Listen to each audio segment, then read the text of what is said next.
We've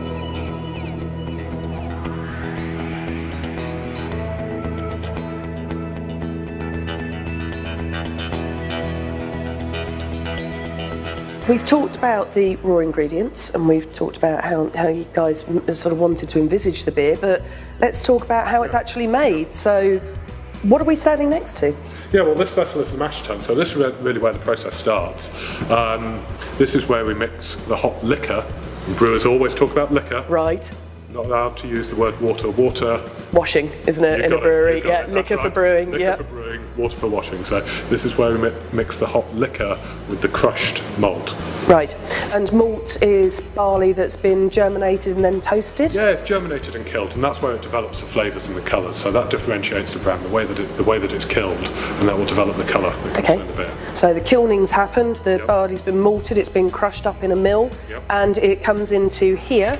And it's mixed with hot liquor to kind of make a porridge? Yeah, effectively, yeah. So it's a stew of malted barley and hot liquor. And it'll stand here for an hour, and during that time, the liquor will gradually extract all of the sugar, but also the colours and the flavours that are going to come through in the final beer. We've talked about the first stage. Now we need to move on to the next one, don't we? Come on, let's go. Excellent.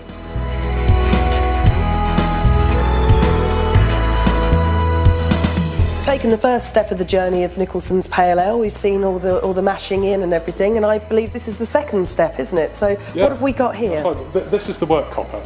Now, I'm sure you've noticed this is actually made out of stainless steel. It's very shiny to be copper. Yeah, you're right. Traditionally, these vessels were made out of copper, but these days they're made out of stainless. But we brewers are very traditional. We like to use our old terminology, so we still call it work copper. Lovely.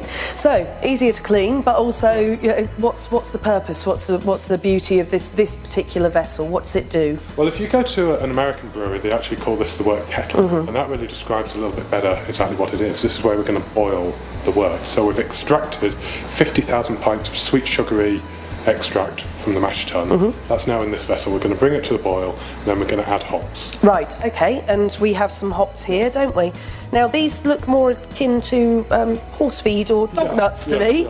Well, hops grow as a flower or as a cone. Right. They grow on vines up to 18 feet tall, and they're picked and dried.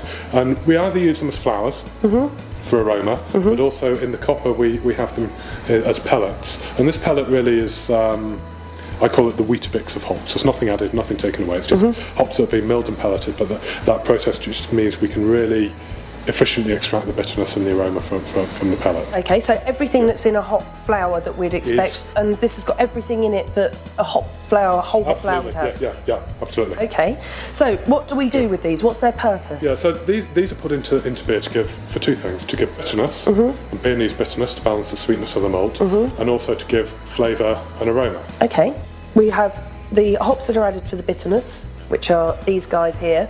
And then I think we go to another vessel, don't we, for the next stage? We boil for an hour and 15 minutes in here. We make 2 additions of hops into this vessel, but then to get those really nice, big fruity flavours, we use whole flower hops in a vessel called the hop pack. Right, so that's the Galaxy and your beloved Styrian Goldings, Those are the ones. Fantastic. And I believe now we're going to go to where the real magic happens. Yeah, that's where the yeast works on all those lovely malt sugars and turns it into the alcohol. Fantastic, let's go. Let's go.